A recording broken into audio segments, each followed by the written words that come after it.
110. 110. Does that ring a bell? I know it does, because when Praetorian contacted me and said, I'm a member of 110, I said, yeah, I know 110. I was like, but I've never actually met anyone from 110. So you wanna be a player, but you weren't too smart. You gotta hit Melt up to get a pimp out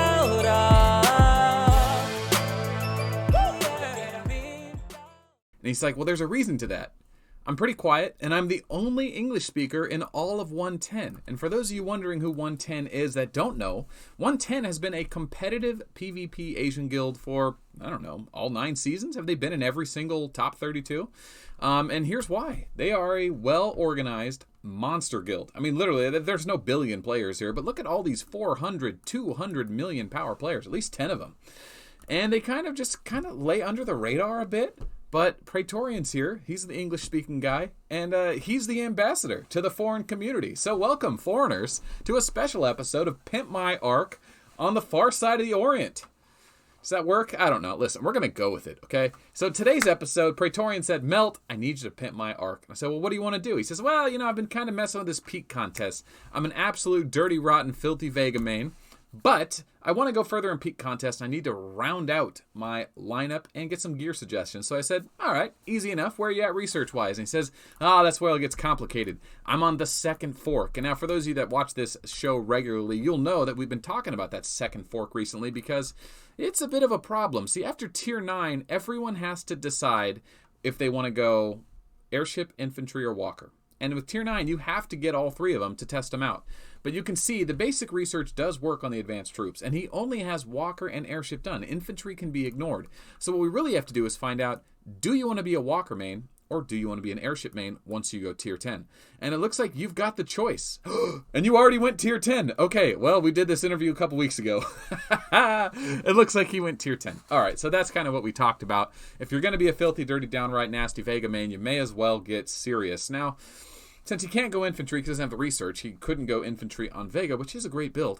But what's great about this is that when he gets past Tier 10, he's going to get to Tier 11 Maelstroms.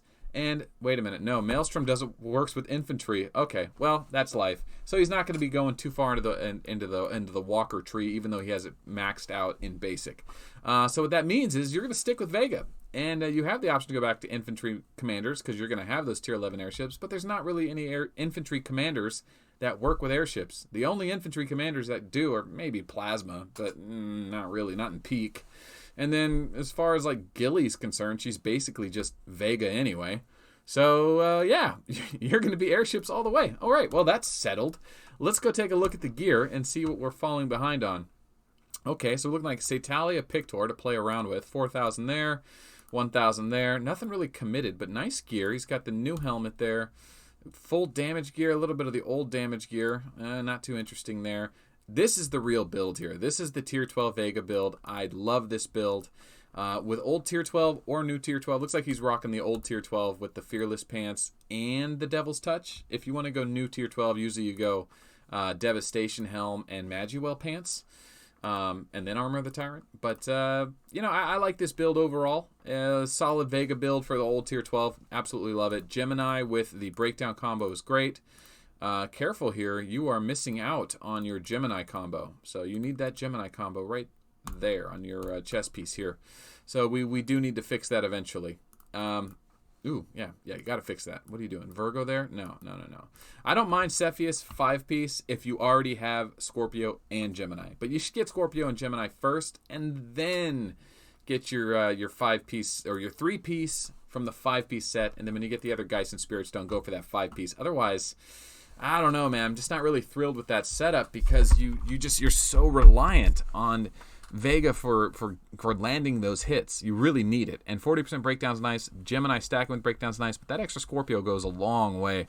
So I would definitely change that. And then as far as your Rogers is concerned, I like the build. Maybe double, half EB, half Titan. Get that extra stone on here. That's just a free stone you're missing out on. I know you've got them. They're easy to get now.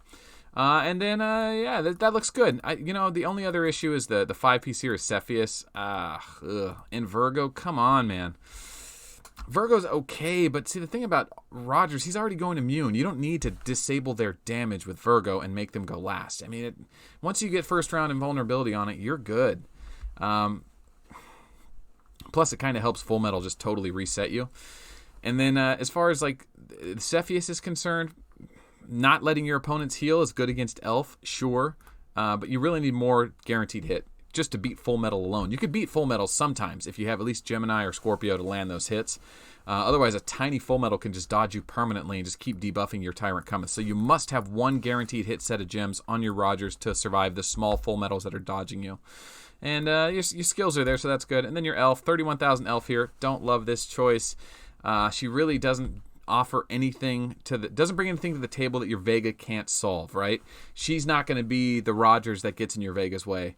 And she's not going to beat the Elf that gets in your Vega's way. So what are you doing with this? What are you doing? You're an airship commander guy. Throw that into Rogers. I guess you're going for that balance, huh? I guess I should be more objective about this. Vega as the hard carry, 200,000 leadership, 60,000 Rogers for defense, and then 30,000 Elf. If you want my opinion, Rogers is going to be your main problem with this lineup. Dump the Elf, grab the Full Metal. Elf's not doing anything for you that Full Metal couldn't do better. And you can use a lot of the same gear. Strength and Weaken would be just fine. Really wreck those Gilly mains, which you might be concerned about. But also does well enough against Rogers that you can do good with it. Maybe put a little damage on there. The Full Metal with Leo, Taurus. Let's not get too distracted by that. There's a lot of videos on it. But I would say Elf is probably the weakest one in your lineup there. Just because Rogers is a different version of Elf. The better version of Elf. And you're already an airship commander. So it's like a hat on a hat, you know? You ever heard that saying? Okay. So what do we got here? Do we have anything to choose? Do we have Full Metal? Is that maybe why? Could be that we don't have Full Metal unlocked, or we have him as a token maybe? Let's see if we got Full Metal down here. No, we don't. Okay. Well, that's probably why. Maybe he's waiting for Full Metal to come along. But that's really what I do with the gear. Vega wants that extra guaranteed hit. Don't rob him of that. In a fair fight against other Vegas, that'll be the difference. There's the Full Metal. Skills don't even need to be high. 20-30 on Full Metal will do fine against a higher level Rogers. He is specifically built to go against your worst matchup, which is Rogers. So that's what I would do. I'd probably dump the Elf. Yeah, your skills are high up there. It's hard to walk away from. But listen, you're tier 10 airships now. Yes, you can use tier 10 on your Elf, but you're not going to be full marching that Elf anyway. Right? You may do a few capital battles here and there, and you're only going to be sending 2 to 5 troops at most per slot. So you can always re-release Elf when she comes around later. But if you wanted my opinion, I'd say get the Full Metal. Now, let's talk about 110. Man, could you imagine being in a guild chat where you're the only person that speaks English? And then he sends these messages out, and you know these people don't understand, right? Because the translation's just not good enough. Hey, there's Tessa. Tessa might speak English. Were we lied to? Probably not. Look at all those names. Oh, man. Well, hey, you know what? Thank you so much, Praetorian. I appreciate you contacting me and doing this episode and letting us take a look at 110. Because, hey, man, we've all known 110. We've all been familiar with him. But most players have ambassadors, right? Like, we knew back in the day from Star we had Free Lollipop. We knew back in the day we had Albatross who used to work with money. And so does Anubis. But now we have like TB, who we thought was Asian, who's actually English speaking, and Odad's an English speaker. But all the biggest players in the world are now accessible. 110 was one of those weird islands of players that no one really knew anything about, and this was cool to kind of take a look and see what they're up to. So if anyone wants to translate all of this, go nuts and see what their guild wall says. But other than that, I think that covers it. We don't need to go too much deeper in this. Should we do some PvP? Yeah, let's do some PvP. Okay. Do we recognize anyone? No one sticks out. Max, Mispy, Sensio, Coma Spice. Coma Spice 888. Let's take a fight on Coma Spice. All right. So we'll grab our Elf. We'll throw our gear or our troops on. That looks good. Rogers in the back. Okay, I could do that. And then Vega to follow it all up. Man, that's a lot of tier 9 infantry for someone who doesn't have max tier or infantry research. That's a sketchy thing to do. Those are really weak troops without full research. Okay, Coma Spice. Here we go. 76 million power. He's got a bit more power than us, right? No, are we 96 million? Oh, boy. This Plasma's going to hurt, but Elf might be able to heal through it all. The Elf is the perfect counter to Plasma. Oh, not if we don't have anything set for it. All right, so there's the first Curse. Remember, Curse does... Oh, ouch. Okay. Curse doesn't cause the bomb to trigger if we can kill him with Curse. But, oh, man, we're getting really unlucky here. Yeah, we got a little unlucky there. If we ran that again, we might do a little bit better. We really needed to get those heals on so that the curse bombs would heal us a bit. But Rogers will rip right through this, and then we'll get into this next round, which is bullet. We'll get ripped right through this bullet. No problem here. All right, what's the real big bad? Who is it? It's an elf. Oh, no.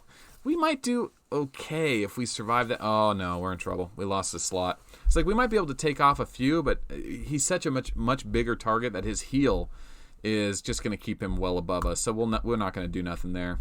It's going to come down to this Vega, and it's a pretty fair fight. We are outnumbering, but it is Elf versus Vega. So I got Elf in the corner here. I think Elf's going to win this one. Oh, those heals are so big against Vega. This is really where Vega struggles. He's got to be much bigger than these defense comms to have a chance. That was a good hit. But if she gets a heal going, there's the Cassiopeia, so she can't be debuffed. Ooh, she's missing, but the curse doesn't miss. Curse always hits. Here comes a breakdown. Big hit. Boom. Got the one shot with the breakdown. That is why breakdown is so valuable. But the awakening triggered the heal. You notice that? All right, now, if he can kill this front row, he'll be doing all right. Breakdown. Oh, he one-shotted it. So he was big enough to take down the elf. Ladies and gentlemen, that's a win for Praetorian. Coma Spice, sit down, son. You lost the skirmish. Praetorian takes the medal home, and that's the end of this episode. If you like this video, hit the like button. If you're not subscribed, subscribe to the channel. And if you want to know when new videos come out, there's a bell icon. I do a video every day, 5 days a week. Not Saturday and Sunday. I go play golf on Saturdays and Sundays. But the videos come out. You get notified right on your phone if you want to see them. And then, yeah, thanks for watching.